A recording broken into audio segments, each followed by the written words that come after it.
Bonjour, nous sommes en 2013, nous sommes dans une série de vidéos qui visent à la lecture du livre de la Genèse. Ces vidéos sont catholiques, elles sont faites dans l'esprit de saint Thomas d'Aquin. Ça veut dire avec cette volonté de manifester l'harmonie qu'il peut y avoir entre science, philosophie et foi.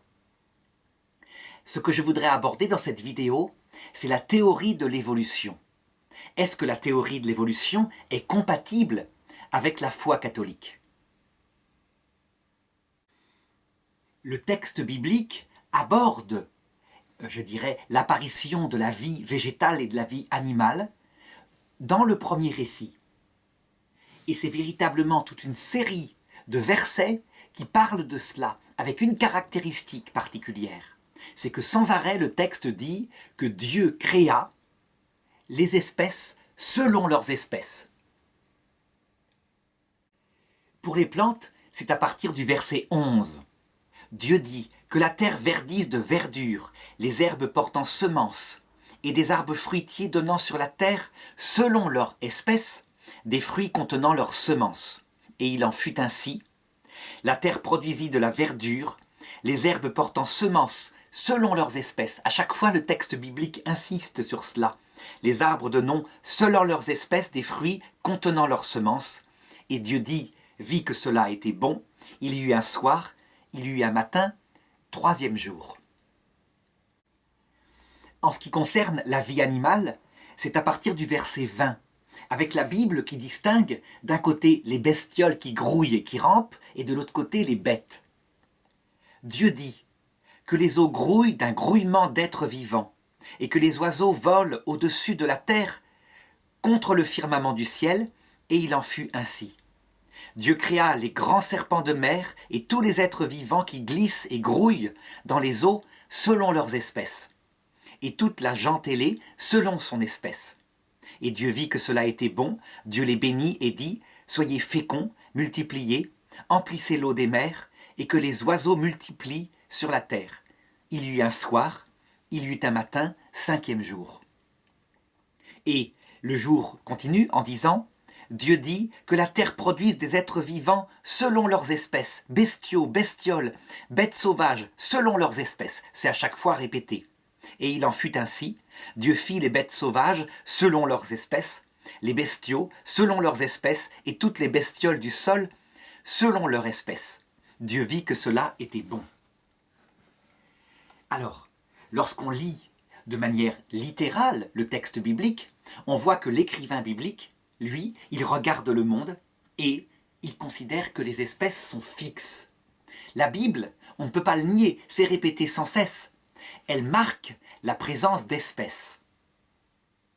Lorsqu'on connaît la théorie de l'évolution, on pourrait plutôt la décrire comme ceci.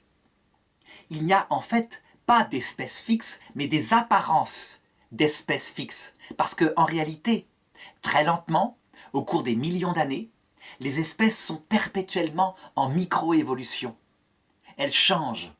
Et ça ne se voit pas pour la vie humaine qui dure quelques dizaines d'années. Par contre, dire qu'il y a une espèce fixe, par exemple comme on le fait couramment en parlant du cheval, etc., eh bien c'est parce que dans l'expérience, dans le bon sens qu'on constate, c'est comme ça que ça apparaît. Mais en réalité, le cheval lui-même, dans la conception scientifique actuelle qui est fondée sur l'étude des couches géologiques, sur les fossiles, eh bien, c'est un perpétuel devenir. Le cheval ne cesse pas actuellement de se modifier. Alors, on peut se demander, est-ce que le texte biblique, comme le disent les théologiens des églises protestantes évangéliques, est-ce que le texte biblique donne une révélation, comme quoi la science serait dans l'erreur ou dans le mensonge? Eh bien, tout de suite, on peut répondre à cela, en regardant davantage et de manière précise ce texte biblique. Par exemple, j'ai lu un texte sur l'apparition des plantes, puis ensuite un texte sur l'apparition des animaux. Mais je n'ai pas lu ce qu'il y avait entre les deux, à savoir à partir du verset 34, où le texte biblique annonce la création du soleil et de la lune. Et ceci après la création des plantes vertes qui donnent leurs semences selon leurs espèces. Il y a manifestement là, au plan du simple bon sens scientifique, mais ce n'est même pas discutable. Quelque chose qui est lié à la conception d'un auteur humain qui n'avait pas compris que le soleil était indispensable pour la vie des plantes. Et donc, que visiblement, pour lui, le soleil sert à décorer le ciel et la terre, et les plantes vertes, avec leur chlorophylle, sont créées avant. Eh bien, ceci manifeste clairement que, comme le dit l'Église dans le Concile Vatican II, dans sa constitution dogmatique Dei Verbum, qu'il y a eu un vrai auteur humain qui a écrit avec sa mentalité de son époque, avec la science de son époque, mais que ceci n'a aucune importance parce que l'auteur divin qui, lui, inspire le texte n'a pas voulu faire une révélation en science. Mais il a voulu que de vrais auteurs humains écrivent avec leurs mots et il y a mis dedans ce qu'il voulait révéler, l'auteur divin, concernant le salut, la doctrine du salut. À savoir quoi? Eh bien que le monde a été organisé par Dieu. Peu importe comment, ça c'est aux scientifiques de le découvrir. Mais il a été organisé par Dieu en vue de la création de l'homme qui apparaît au 6e jour. Voilà ce que le texte veut dire. Par contre, si on commence à dire que il y a une révélation sur la manière dont ça a été fait, eh bien, on est obligé de reconnaître qu'on tombe dans n'importe quoi. J'ai connu quelques théologiens des églises évangéliques qui arrivaient à justifier en disant « Mais la lumière est créée au premier jour, donc les arbres fruitiers ont existé effectivement avant le soleil et se nourrissaient de la lumière des astres, je ne sais pas quoi, de la lumière du Big Bang. » C'est quelque chose d'absolument indéfendable, il faut le reconnaître. Et donc, lorsqu'on est catholique, lorsqu'on veut harmoniser science et foi, il faut entrer véritablement dans ce que décrit le Concile Vatican II, la manière de lire que décrit le Concile Vatican II. Et donc laisser à la science son domaine propre, à la philosophie son domaine propre, à la théologie catholique son domaine précis qui est la révélation de la doctrine du salut. Et pour les catholiques, en plus, cette révélation, le texte ne suffisant pas, parce que le texte, on peut tout lui faire dire, il suffit de laisser tel passage au sens littéral, tel autre au sens métaphorique, cette révélation étant protégée dans son interprétation par un charisme donné aux successeurs de Pierre, jusqu'à maintenant. Alors, ce texte biblique, il a bien d'autres sens, bien d'autres significations concernant le salut. Par exemple, le fait que la diversité des espèces est manifestée dans une immensité, dans un foisonnement extraordinaire, qu'on constate d'ailleurs expérimentalement. On n'a même pas pu, actuellement, classifier tout ce qu'il existe comme espèces. C'est des centaines de millions d'espèces, véritablement. Il y en a plus que d'êtres humains sur Terre, au niveau des espèces animales, végétales, etc. Eh bien, on a une explication de cette signification, de ce foisonnement, dans le livre de la Genèse, au niveau du livre, du texte concernant le déluge. Dans l'arche de Noé monte la totalité des espèces, ce qui matériellement est impossible, on le sait maintenant, pour signifier la diversité immense des êtres que Dieu a créés, et non seulement des êtres matériels, des êtres psychiques, des plantes, mais des êtres spirituels. Les êtres humains, chacun, à lui tout seul, est unique, sans compter les anges, des créatures qui sont à eux-mêmes, chaque individu est sa propre espèce. Il n'y en a pas un qui ressemble à un autre. Sans compter peut-être, mais on n'en a aucune révélation, d'autres êtres spirituels dans cet univers immense. Quand on considère les astres, par exemple, qui sont finalement que des corps matériels, eux-mêmes, c'est un bestiaire de formes d'astres, de composition chimique, qui fait que c'est extraordinaire. Et bien voilà ce que ça révèle. On aura de l'autre côté la manifestation grandiose de l'immensité de la création de Dieu, de la diversité immense des êtres. Donc je dirais, une fois pour toutes, que le texte biblique ne peut pas être regardé comme un texte scientifique, ce n'est pas son but. Et le pape Jean-Paul II, dans son discours à l'Académie des sciences le 22 octobre 1996, le reconnaissait. La science, elle étudie l'origine du corps, et pour elle, la théorie de l'évolution est plus qu'une hypothèse, sans doute. Maintenant, il faut donc, dans une deuxième étape par rapport à cette leçon-là, regarder ce que la science manifestement sait, sans qu'il y ait d'hypothèse, sur les espèces, sur l'apparition des espèces de plantes, d'animaux, sur la théorie de l'évolution. Et là, je voudrais donc parler maintenant, non plus en théologien catholique, mais avec un regard d'homme qui est cultivé sur ce que disent les scientifiques. Pourquoi ? Parce qu'il faut tout de même être avec un certain sens critique. Il faut savoir distinguer ce qui est du domaine de la science, au sens propre, ça veut dire ce qui est démontré, et d'autre part, ce qui est du domaine des hypothèses philosophiques. Ça veut dire ce que les scientifiques présentent souvent comme de la science, mais qui en fait n'a aucun fondement de démonstration. Donc cette espèce de regard détaché par rapport à ce que disent les médias est important. Je veux dire par là que être dans un esprit thomiste, c'est garder son sens critique. Parce que le seul maître, c'est l'observation du réel. Alors, d'abord, qu'est-ce que c'est que la théorie de l'évolution ? Les théories de l'évolution sont nées au XIXe siècle. Et pour résumer, il y en a 3. La première qui naît, ce n'est pas Charles Darwin. C'est plutôt un biologiste appelé Lamarck, qui lui aussi constate qu'il y a des choses très spéciales dans le monde animal, et qui postule une évolution par l'acquisition des caractères acquis dans la génération suivante. Pour lui, par exemple, si on voulait caricaturer, si un tennisman joue au tennis depuis 3-4 générations et donc a un bras droit très fort, très développé, eh bien, à un moment donné, dans sa lignée, ses enfants naîtront avec un bras droit très développé. C'est comme ça que Lamarck explique le développement du cou de la girafe, qui est quelque chose d'absolument aberrant quand on considère les choses. Donc pour lui, des espèces d'antilopes, à une certaine époque, les ancêtres des girafes, devaient attraper des branches très haut dans les arbres pour survivre, parce qu'il y avait de la concurrence. Et donc elles étiraient leur cou. Et au fur et à mesure qu'elles étiraient leur cou, eh bien le cou s'est allongé, a été transmis aux descendants, ce qui a donné à force les girafes actuelles. Cette théorie de Lamarck, elle a été contredite. Je veux dire par là que on n'a pas trouvé que ce mécanisme fonctionnait. Une fois qu'un petit est né, il a son ADN qui est fixe. Et son comportement ne change pas son ADN. C'est donc pas ce mécanisme qui peut expliquer l'évolution. Alors il y a eu une deuxième théorie de l'évolution qui est apparue avec Charles Darwin. Charles Darwin, on le sait, fait un voyage autour du monde, il observe les animaux et il assiste dans les îles de Galapagos à la disparition d'une quantité énorme de passereaux qui étaient là dans les îles parce qu'il y avait eu un changement de temps ou je ne sais pas quoi.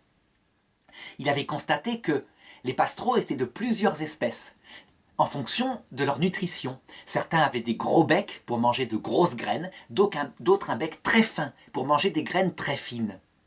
Or voilà que à peu près, je dirais 80% des passereaux de cette île disparaissent, et il ne reste plus une seule espèce de passereau, celle par exemple qui avait le bec épais. Et voilà qu'un an plus tard, il était revenu des passereaux, avec toutes sortes de becs diversifiés, pour s'adapter aux différentes nourritures qu'il y avait sur l'île. Ce qui était en fait un simple mécanisme d'adaptation dans une seule espèce, a fait réfléchir Darwin. Et c'est à partir de là qu'il a eu l'intuition d'une évolution qui se passerait de la façon suivante. Pour résumer, il y aurait 3 étapes. La première étape, c'est que dans les espèces, il y aurait une certaine variabilité de forme qui apparaîtrait comme ça, au hasard, parce que la vie est souple. Donc, premièrement, une variabilité de forme. Deuxièmement, cette variabilité, elle est due au hasard et elle est dès la naissance d'un petit être, dans cette même espèce. Troisièmement, en fonction des conditions, du climat, en fonction des prédateurs qu'il y aurait, en fonction de la nourriture qui serait disponible, eh bien, il se ferait une sélection naturelle. Par exemple, en l'occurrence pour les passereaux, si à un moment donné il y a un changement de temps qui fait qu'il n'existe plus que des grosses graines, Eh bien, ceux qui ont des petits becs fins n'arrivent plus à manger, ils meurent, et donc, seule la variabilité avec le gros bec survit. Voilà comment le mécanisme Darwin expliquerait la girafe. Les girafes seraient des petites antilopes qui naîtraient avec une certaine variabilité dont certaines d'entre elles, à la naissance, auraient un cou un peu plus long. Et c'est elles qui arriveraient mieux à manger. Et du coup, c'est elles qui se reproduiraient mieux, et c'est elles qui auraient des petits comme cela. Et au fur et à mesure des temps, on aurait des girafes avec un cou long. Donc on voit, c'est pas du tout la même chose que pour Lamarck. C'est pas un caractère acquis, c'est plutôt un caractère inné qui se révèle utile et qui est gardé par la sélection naturelle. On sait que cette chose-là, elle est constatée. Par exemple, chez les éléphants. Les éléphants qui ont de longues défenses actuellement, de magnifiques défenses, sont systématiquement braconnés. Donc ils ne peuvent pas se reproduire. Résultat, dans le groupe d'éléphants, ceux qui ont de toutes petites défenses, et il y a une variabilité qu'on constate, bien c'est eux qui arrivent à l'âge adulte parce qu'ils n'intéressent pas les braconniers. Et résultat, actuellement, en Afrique, on voit apparaître une forme d'éléphant dont les défenses sont de plus en plus petites, de moins en moins intéressantes pour le commerce de l'ivoire. C'est bien une sélection naturelle qui se fait, parce que les éléphants, pour survivre, eh bien, seul le petit, qui n'a pas de défense, peut se reproduire. Cette théorie de l'évolution avec la sélection naturelle est actuellement gardée par, je dirais, la grande majorité des scientifiques. Sauf qu'elle a évolué parce qu'entre-temps, on a découvert l'ADN. Et donc, son nom actuel, c'est plutôt le mutationnisme. Ça veut dire que le mécanisme que décrivait Darwin à son époque, sans en savoir la cause à l'intérieur de la vie, est maintenant décrit par des mutations sur l'ADN. L'ADN aurait des mutations très petites qui provoqueraient ces formes diverses que je viens d'indiquer, et selon le même mécanisme de Darwin, ces mutations se faisant par hasard, elles aboutiraient à une sélection naturelle. Cette sélection naturelle, au départ, ne se voit pas, mais sur des millions d'années, elle aboutirait à la diversification extraordinaire des formes. Pour les évolutionnistes et pour Charles Darwin, c'est avec le temps, sur d'infimes modifications qui s'ajoutent les unes aux autres, qu'on arriverait à expliquer la totalité de l'apparition des espèces. Ça veut dire donc que le raisonnement des évolutionnistes, c'est ce qu'on appelle un raisonnement de généralisation. Ils constatent de petites évolutions, ils constatent que le temps est extrêmement long, et donc, en généralisant ces petites évolutions, en les faisant s'accumuler les unes sur les autres, on arrive à expliquer comment on pourrait passer au début d'unicellulaire jusqu'à la fin, à savoir les mammifères, les animaux supérieurs tels qu'on les constate dans la nature. Alors, pour bien, je dirais, en philosophie, se demander si cette théorie de l'évolution est valable, eh bien, il faut distinguer maintenant trois choses, puisqu'on a bien compris que c'était un raisonnement par généralisation. Il y a trois choses. Il y a d'abord ce qu'on pourrait appeler les adaptations. C'est en fait ce que Darwin a constaté dans ses passereaux à son époque. L'adaptation, c'est une seule espèce avec plusieurs formes. Mais ça reste une seule espèce, ça veut dire que les passereaux à bec énorme, les passereaux à bec très fin, pouvaient se reproduire entre eux. Deuxièmement, ce qu'on appelle une microévolution. La microévolution, la différence, c'est qu'elle change l'ADN légèrement, mais de telle manière qu'on aboutit vraiment à deux espèces qui ne peuvent plus se reproduire ensemble. Seulement, le changement d'ADN est très petit. Il provoque un changement de forme d'un organe, simplement le changement de forme. Pas, radicalement, l'apparition d'un organe qui n'existait pas avant. Donc je vais donner un exemple.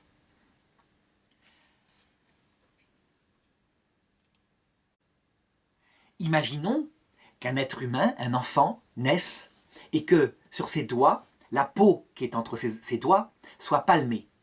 Ça veut dire qu'il y ait un filament de peau qui colle tous ses doigts. Eh bien, ceci est une microévolution.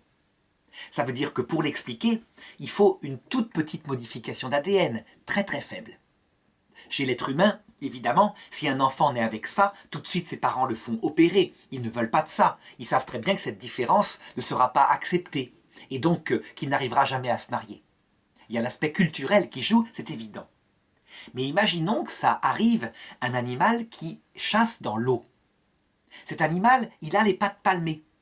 Il nage donc plus vite puisqu'il a plus de prise à l'eau. Et donc il attrape davantage de proies. Et là, on a bien une micro-évolution, un petit changement de forme d'organe qui est utile, qui va lui permettre de survivre et que donc il aura plus de chances de transmettre à ses enfants. Ça, c'est ce qu'on appelle les micro-évolutions. La macroévolution, elle, c'est quand elle fait apparaître un organe radicalement nouveau, avec une fonction vitale radicalement nouvelle, qui n'existait pas avant. Et en général, au point de vue de l'ADN, ça correspond à des sections d'ADN nouvelles, des milliers de bases qui programment quelque chose de nouveau qui n'existait pas. Ce qu'on appellera par exemple une macroévolution, c'est l'apparition de l'œil. Les évolutionnistes diront que c'est une série de micro-évolutions toutes petites sur des siècles qui vont aboutir à une macroévolution. Ils provoquent, ils raisonnent par ce qu'on appelle une généralisation. Alors, pour montrer à quel point cette distinction entre adaptation, microévolution, macroévolution est importante, je voudrais, donner d'autres exemples pour bien voir que c'est là-dessus, précisément, que se portera la discussion au plan scientifique et scientifique. Prenons un exemple amusant. Imaginons qu'un enfant naisse et que sur sa tête, sur son os de tête, il y ait une sorte, d'antenne en os, avec des cheveux. Un petit peu comme la bande dessinée Titeuf. Ce sont en fait des cheveux, lui. Mais imaginons que, comme ces cheveux sont une mèche un petit peu bizarre dans le dessin animé, ce soit véritablement un os qui soit poussé sur sa tête. Une sorte de crête en os. Est-ce que c'est de la microévolution ou est-ce que c'est de la macroévolution? Eh bien en fait, c'est de la microévolution. C'est un changement de la forme d'un organe. Le crâne a une forme différente. Il suffit de quelques modifications de l'ADN, très très petites, et ça apparaît. Pour bien distinguer avec la macroévolution, eh bien voilà, imaginons maintenant que ce même enfant naisse avec une antenne sur la tête, mais cette antenne, elle est câblée avec un système de nerfs à un organe particulier dans le cerveau, un nouvel organe, et elle lui permet de capter la télévision. Ça veut dire que quand il est en classe, quand son professeur l'ennuie, il capte, mettons, France 2, France 3, etc. Il peut s'occuper. Eh bien, cette antenne, avec son système de câbles, avec la fonction dans le cerveau, c'est typiquement ce qu'on appellerait de la macroévolution. Ça veut dire que là, en l'occurrence, on le voit bien, il y a une fonction nouvelle radicalement qui n'existait pas, et donc il faut un organe nouveau, avec l'antenne qui n'est que le surgissement de l'organe, le vrai organe étant la faculté dans le cerveau qui permet cette nouvelle sensation.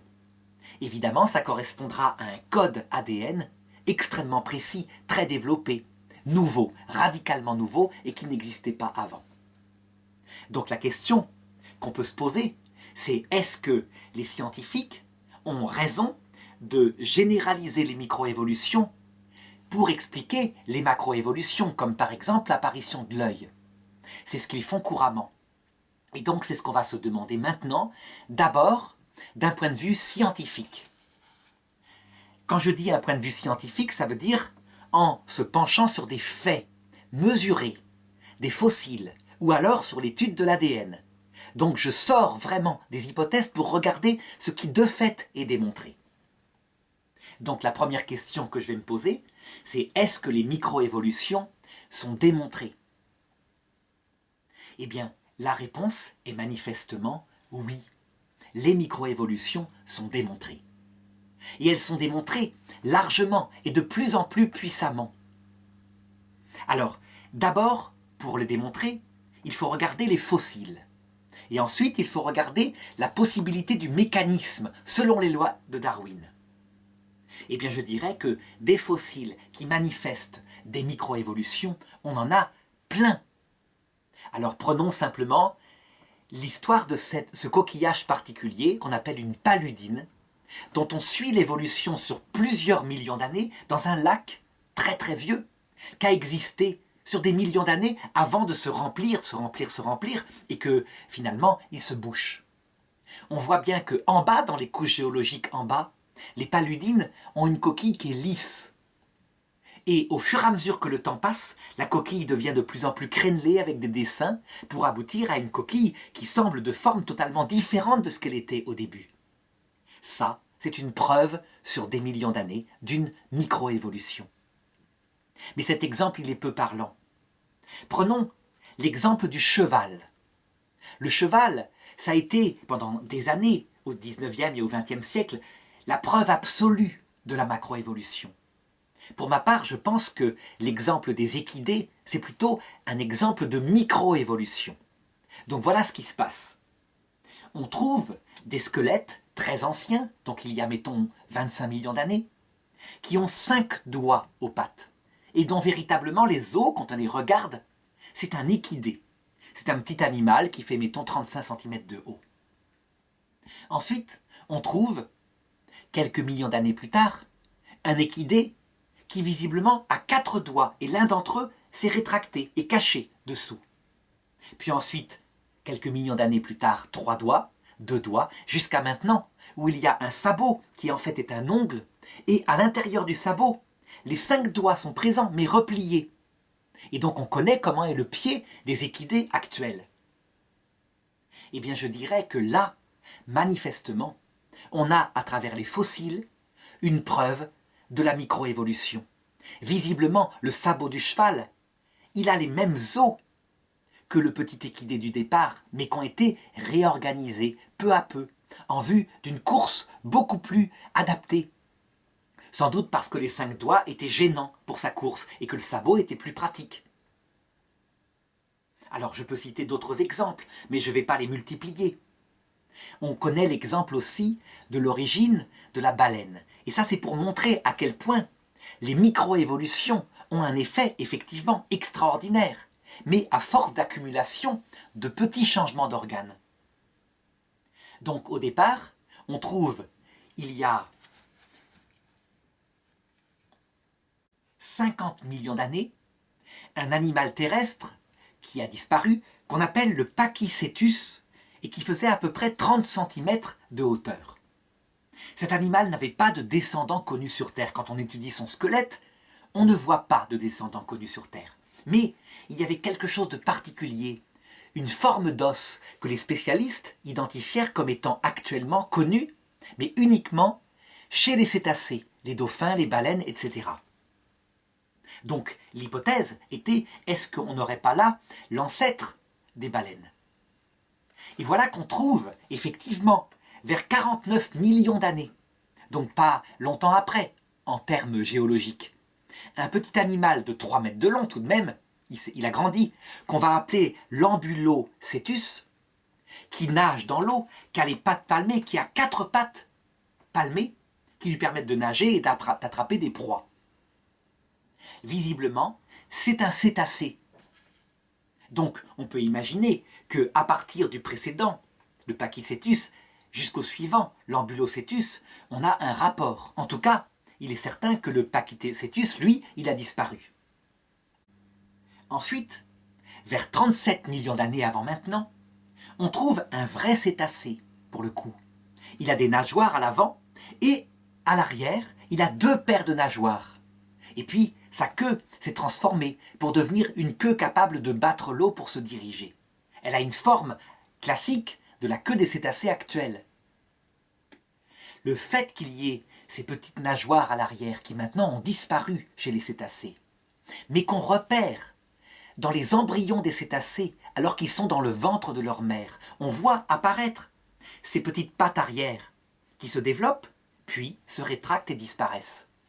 Ceci manifeste clairement, avant même qu'on ait pu comparer les ADN, ceci manifeste clairement qu'il y a eu évolution.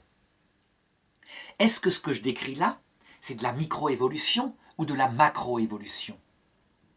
Lorsque on considère le petit animal terrestre qui existait, on peut se dire qu'il y a eu macroévolution.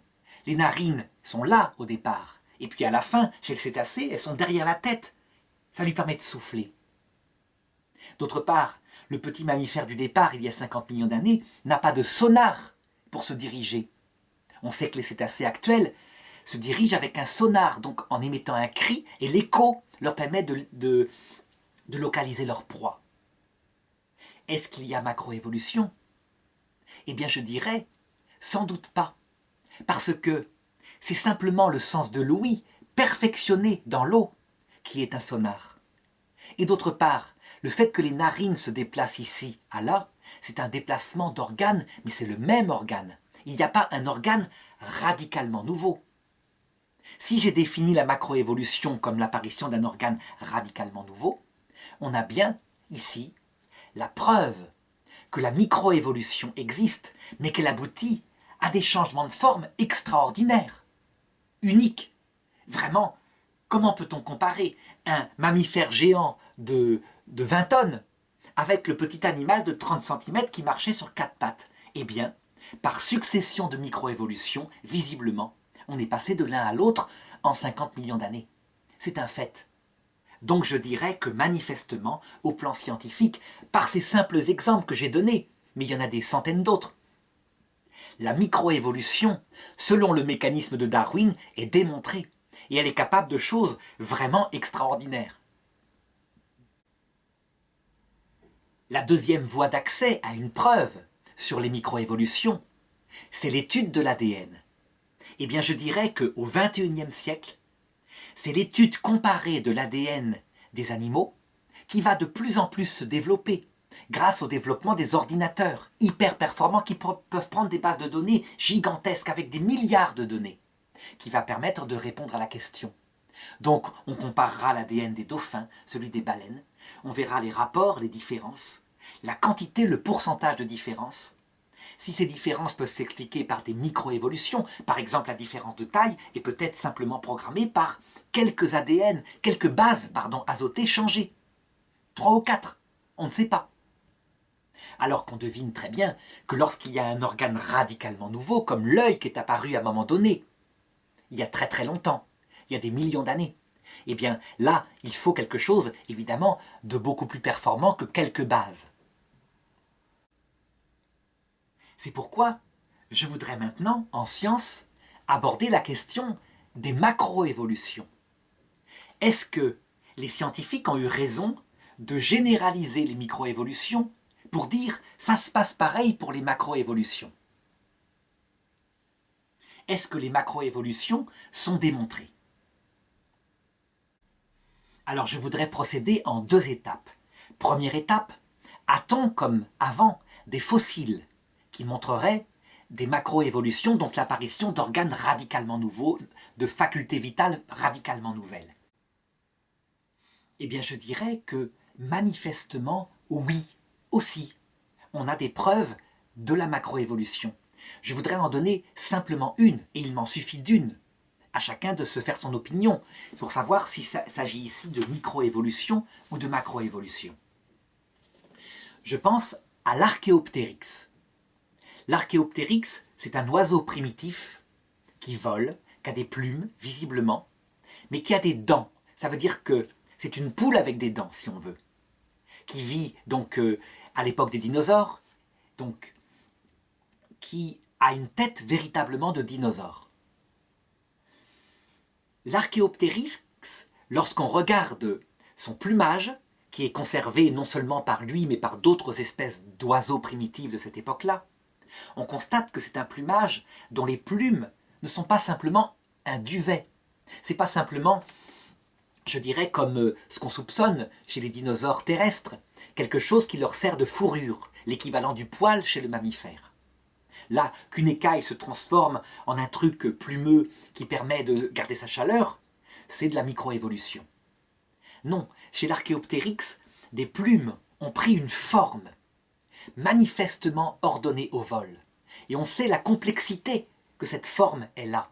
Une plume avec, je dirais, ceux qui ont découvert l'aviation, une plume qui sert au vol, une plume directrice, c'est pas n'importe quoi. Je dirais que la totalité des plumes sont organisées pour former une aile. Et là, il faut quelque chose d'extrêmement précis, sinon l'animal se casse la figure. Le fait qu'un dinosaure qui a des plumes uniquement pour se réchauffer puisse, à un moment donné, développer des plumes directrices pour un vol battu, ça, me semble-t-il, c'est de la macroévolution. Je veux dire par là qu'on peut soupçonner qu'au niveau de l'ADN, il y a quelque chose de radicalement nouveau. Pas seulement une ou deux bases, comme par exemple, je le disais tout à l'heure, pour un organe qui change de forme. Non, visiblement, il faut, logiquement, dans la programmation de ce vivant, quelque chose de précis, quelque chose d'écrit, quelque chose qui organise cela et qui prend peut-être quelques dizaines de milliers, quelques centaines de milliers de bases azotées dans l'ADN, donc qui forment un gène. Pour avoir la preuve manifeste de cette différence qu'il y a entre les oiseaux actuels qui n'ont plus de dents et les reptiles qui survivent, sachant que les dinosaures ont disparu, donc on n'aura pas leur ADN, mais disons les reptiles à sang froid comme les crocodiles, qui eux-mêmes ont une certaine proximité avec les reptiles à sang chaud, sans doute, que sont les dinosaures. Eh bien, le XXIe siècle nous donnera la réponse par la comparaison des ADN, comme je le disais tout à l'heure.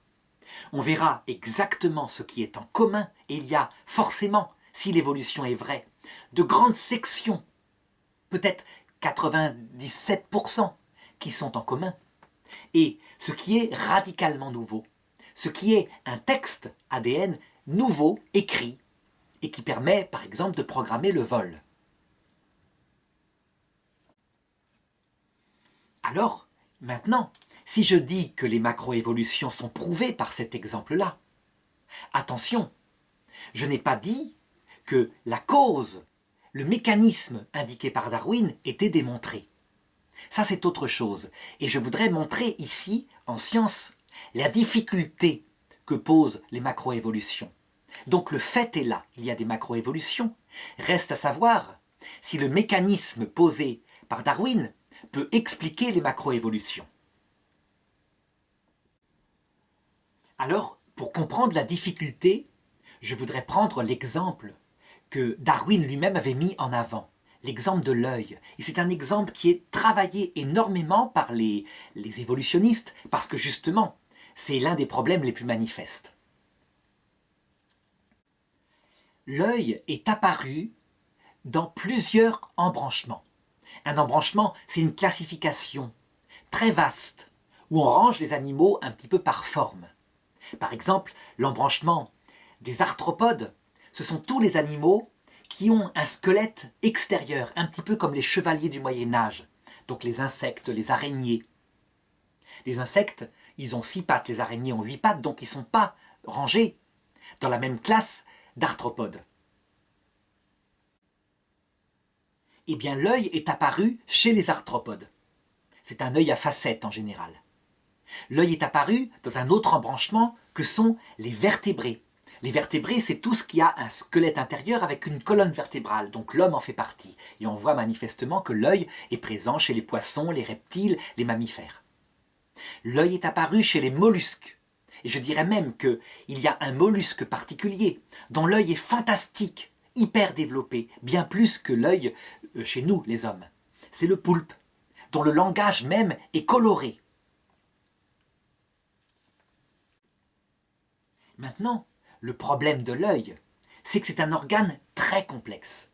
Pour qu'il voie précisément les choses, telles que nous les voyons actuellement, il faut une série d'organes en lui qui sont donc programmés par des séries de messages dans l'ADN. Un petit peu comme une webcam, eh bien, elle fonctionne par un logiciel. Seulement l'œil, lui, il est aussi fabriqué, structuré par ce logiciel qu'on va appeler un gène. Et il y a des séries de gènes qui commandent l'œil. Alors évidemment, dans la théorie de l'évolution, aucun évolutionniste ne va dire que l'œil est apparu d'un seul coup. Et donc, toute la recherche a consisté à chercher comment il pouvait y avoir un début d'œil qui donc ne voyait pas.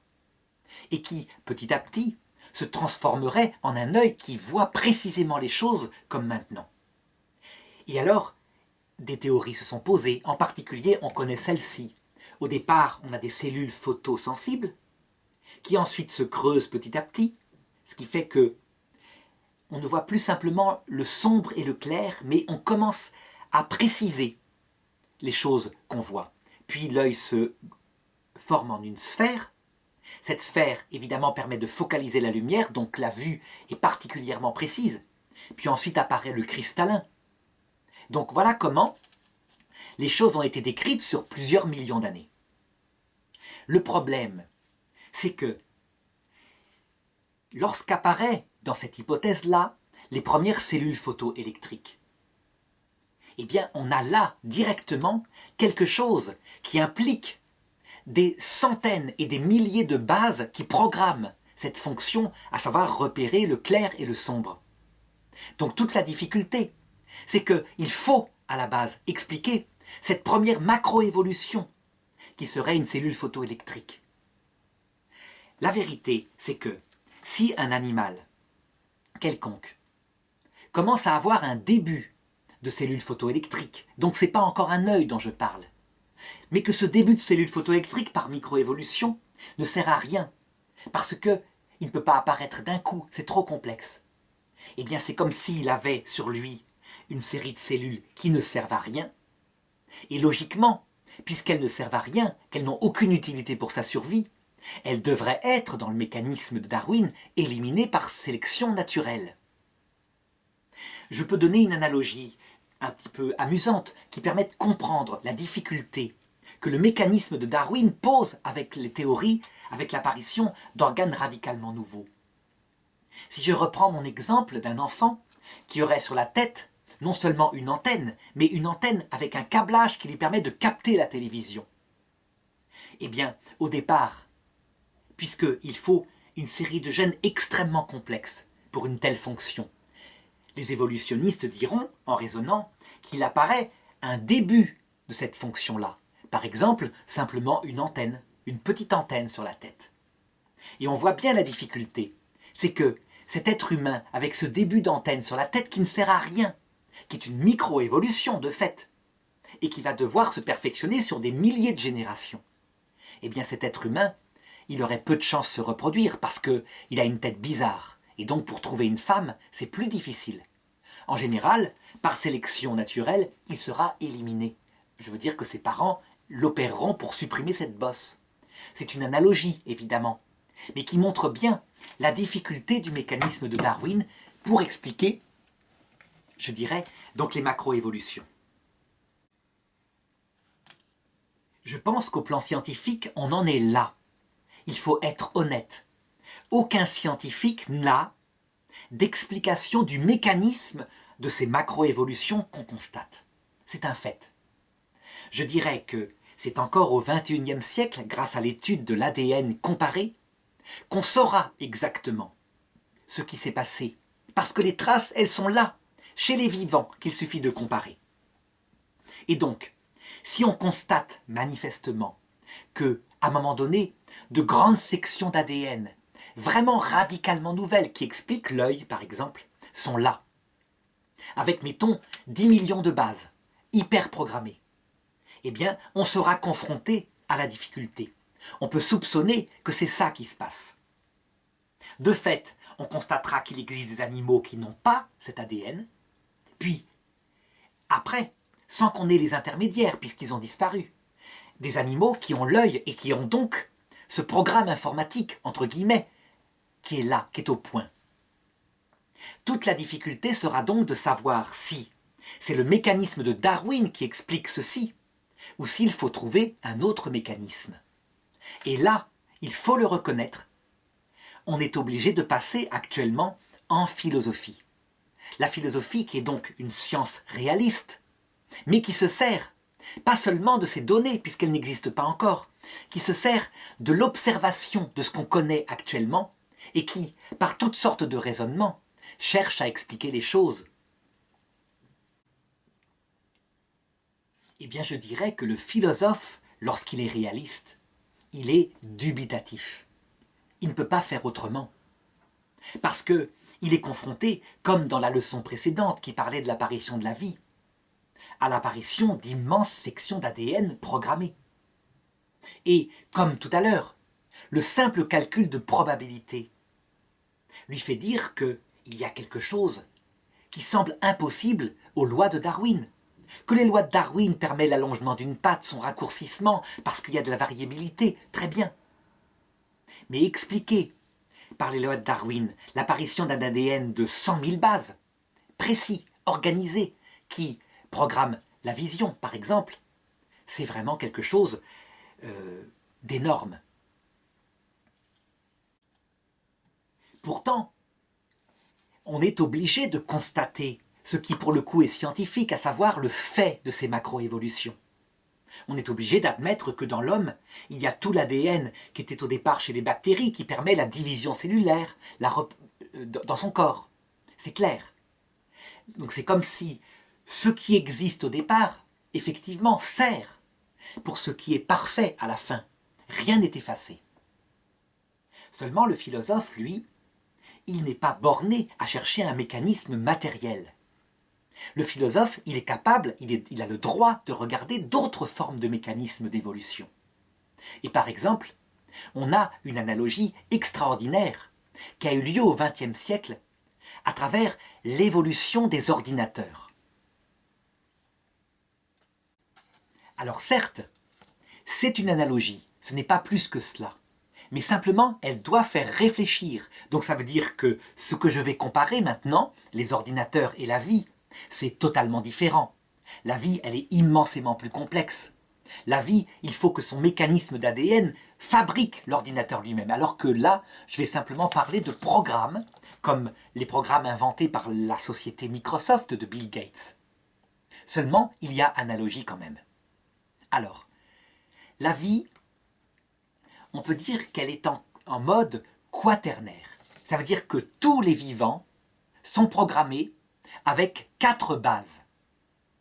4 molécules qu'on appelle des bases azotées, adenine, guanine, cytosine, thymine.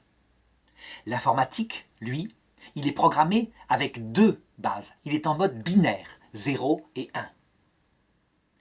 Pour faire une information en informatique, on colle 8 de ces codes, donc 0, 1, 0, 0, 0, 1, etc., 8 fois, et on appelle ça un octet. Un octet, ça donne une lettre de programmation de l'informatique.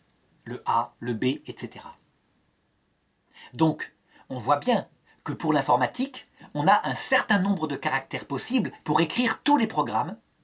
Eh bien, il suffit de décliner. Il y a, pour le premier 0, c'est 0 ou 1, donc c'est donc 2 possibilités. Pour le suivant, c'est 0 ou 1, c'est donc 2 au carré, etc., etc. C'est donc 2 à la puissance 8 caractères qui sert pour fabriquer tout ce qu'on connaît en informatique. Pour la vie, les 4 bases dont je parlais tout à l'heure se mettent par 3 pour former des triplets. Et donc, toutes les lettres qui écrivent la vie sont formées de 3 bases. Par exemple, A, G, T, ce sera une lettre particulière, adenine, guanine, thymine, une lettre de la vie. Ça peut être aussi adenine, adenine, adenine, ça sera une autre lettre. Donc théoriquement, on devrait avoir, puisque ce sont des triplets, 4 possibilités pour le premier, 4 pour le second, 4 pour le troisième, ce qui veut dire 4 fois 4 fois 4 lettres qui servent à écrire toute la vie qui existe sur Terre. Continuons l'analogie. Lorsque les informaticiens écrivent un programme avec ces caractères, un programme qui commande une fonction dans l'ordinateur, on appelle ça un logiciel. Et lorsque la vie, de la même façon, a un programme dans l'ADN qui commande les fonctions du vivant, on appelle ça un gène. Et il y a, à la base des ordinateurs, des codes sources, donc des logiciels au départ, qui permettent à l'ordinateur de démarrer ses fonctions de base. De même, à la base de la vie, il y a des fonctions de départ qui sont obligatoires, sinon aucune vie n'existe, et qui sont donc la nutrition des cellules, ou plutôt des unicellulaires, puisqu'au départ ce sont des microbes, et d'autre part la division de ces cellules, puisqu'elles peuvent se reproduire. Ces logiciels de départ, on les retrouve chez tous les vivants actuels. Ça veut dire que chez l'être humain, ce programme de départ apparu chez les bactéries, il est utilisé par l'homme, mais c'est cette fois pour sa division cellulaire. Les cellules de son corps, le corps humain contient des centaines de milliards de cellules, se reproduisent, c'est-à-dire se divisent, pour remplacer celles qui sont usées. Puis il y a aussi une respiration cellulaire. Le système sanguin apporte de la nourriture et de l'oxygène. Alors pourquoi je donne tout cela? Eh bien simplement pour regarder si, dans l'informatique, il y a eu évolution. Et lorsque je regarde l'entreprise de Bill Gates, je constate que oui, il y a eu évolution. Au départ, dans son garage, ce jeune bricoleur fabrique un programme pour exploiter un ordinateur qu'il appelle DOS. C'est un programme qu'on a connu encore dans les années 80. Un écran est noir, au sommet, en haut à droite, il y a une petite fonction où on peut écrire un texte et commander à l'ordinateur certaines fonctions comme par exemple copier une disquette, etc. On tape le code en anglais. Évidemment, Bill Gates n'en est pas resté là. Il a fait évoluer son système, qui est passé à un moment donné à un écran qui est harmonieux, qui parle à tout le monde, où il suffit de cliquer avec une souris sur une icône et l'ordinateur obéit. Seulement, à la base cachée que seuls les informaticiens connaissent, tous les codes sources de ces programmes de départ étaient là. Les fonctions de départ étaient bien présentes, mais il en avait ajouté d'autres. Est-ce qu'on peut dire que Windows, puisque c'est le nom du programme, qui à un moment donné est devenu convivial, il descend par évolution de DOS? Réponse oui, bien sûr qu'il descend par évolution. On ne peut pas dire que Bill Gates, il a fait réécrire par ses ingénieurs à chaque fois tous les programmes. Il a travaillé à l'économie. Donc quand un programme était bon dans DOS, il était conservé, il était intégré par rapport à la version suivante auquel on ajoutait des logiciels qu'on écrivait. Eh bien je dirais qu'on a là une analogie qui intéresse le philosophe. À savoir que dans le travail de Bill Gates, il y a eu effectivement, parfois, la sélection naturelle qui a éliminé des choses. La sélection naturelle, ou plutôt la sélection du client. Quand certaines fonctions que ces ingénieurs avaient écrites se révélaient absolument inutiles, eh bien aucun des clients ne s'en servait. Je pense à une fonction à un moment donné qui s'appelait disk copy et qui permettait de mettre un gros logiciel sur plusieurs petites disquettes qui ne le contenaient pas. Donc c'était très pratique, on tapait disque copie, il disait d'introduire la première disquette, on la retirait, il copiait la suite du programme sur la deuxième disquette, etc. Et on pouvait faire comme ça un transfert. C'était un programme très lourd, très compliqué, qui plantait souvent en cours de route. Et bien comme il ne fonctionnait pas, il a disparu. Et à un moment donné, sont arrivés les CD, puis les DVD, qui permettaient de transférer tout seul comme ça des programmes bien plus complexes. Mais il y a à chaque fois évolution. C'est ça que je voudrais montrer. Eh bien, pour le philosophe, lorsqu'il est confronté à des choses qui s'expliquent par des lois naturelles de la matière, comme l'indique Darwin, eh bien, il y adhère sans problème. Mais quand il est confronté à quelque chose qui vraiment le laisse dubitatif, comme l'apparition de fonctions radicalement nouvelles, programmées, de sections d'ADN absolument inédites, on verra, effectivement, au XXIe siècle, si ce que je dis est vrai. Eh bien là, il est contraint de se dire « Et pourquoi il n'y aurait pas une intelligence qui programme tout ça ?» Alors évidemment, je sais que ceux qui écoutent cette vidéo diront « Mais oui, c'est une façon de contourner le créationnisme qui consiste à dire que la Bible a raison pour être plus intelligent et passer à la théorie du dessein intelligent. » Et ils diront « Ça vient des évangéliques américains. » Je leur répondrai, ça n'a rien à voir. La théorie d'un ingénieur de l'univers qui organise les choses quand il le faut, elle est bien plus ancienne que les évangéliques américains. Voltaire, le grand philosophe qui a combattu l'Église, il croyait au grand horloger de l'univers, parce qu'il constatait la perfection de certaines choses. C'est donc une question philosophique, extrêmement ancienne.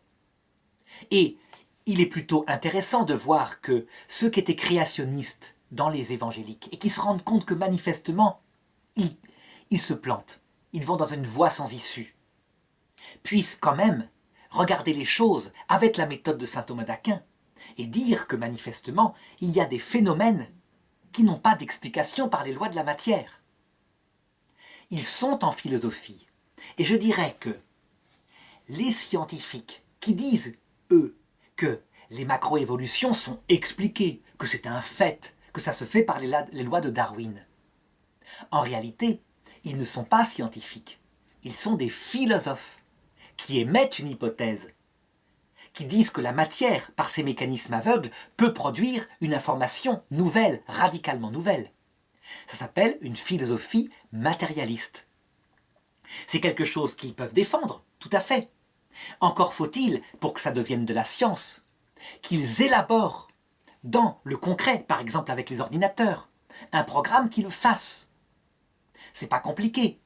N'importe quel philosophe réaliste dira effectivement, ça peut se produire si un jour, un scientifique, un informaticien par exemple, invente un programme qui tire par hasard, mettons, 100 000 lettres.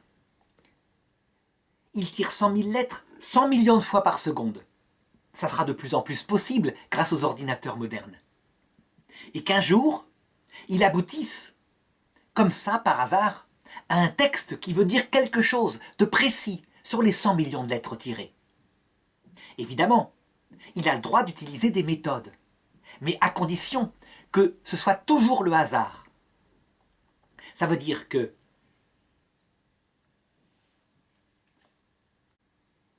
si la première page du texte de ce livre immense est déjà mise dans l'ordinateur, et que comme ça, il le trouvera, évidemment, ce n'est plus le hasard.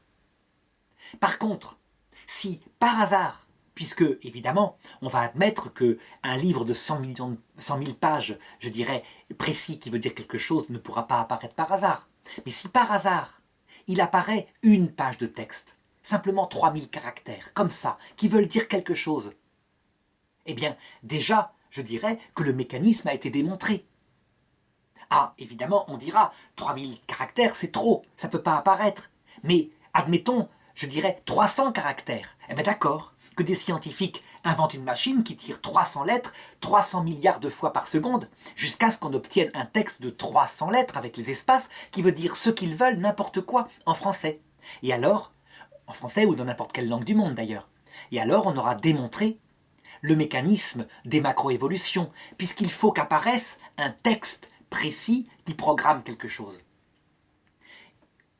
On peut dire qu'actuellement, aucun scientifique n'a produit cela. La seule façon de produire un texte de 300 lettres, simplement 300 lettres, qui veut dire n'importe quoi, ce qu'on veut, en français, ou dans n'importe quelle langue du monde, c'est de mettre ce texte auparavant dans l'ordinateur. C'est un simple calcul de probabilité qui le manifeste. Pour qu'apparaisse un texte comme ça, c'est une chance sur 64 à la puissance 300, à peu près.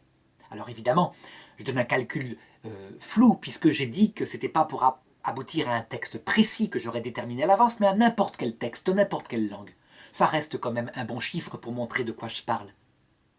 Eh bien, c'est une probabilité que un probabiliste appelé Saleh avait défini comme étant possible au plan mathématique, calculable, mais qui était dans le réel impossible, qui dépassait toutes les possibilités de la réalité prise en elle-même, parce qu'il ne faut pas confondre les probabilités mathématiques qui sont abstraites et les probabilités réelles qui, elles, à un moment donné, ne se réalisent jamais. Il suffit d'ailleurs de faire un jeu de loto. Il suffit de dire « je mets 100 milliards d'euros à gagner à celui qui pourra tirer 300 numéros de la bonne combinaison. 300 numéros parmi, je dirais, un panier qui contiendrait 64 boules. Voilà, il faut tirer les bons numéros. Donc la probabilité, elle correspond un petit peu à ce qu'il en est pour la vie, avec les triplets dont je parlais tout à l'heure. Eh bien, que quelqu'un invente ce jeu du loto, et il verra si quelqu'un jouera. C'est manifeste que le calcul de probabilité pour gagner à un tel jeu dépasse les possibilités de l'univers entier.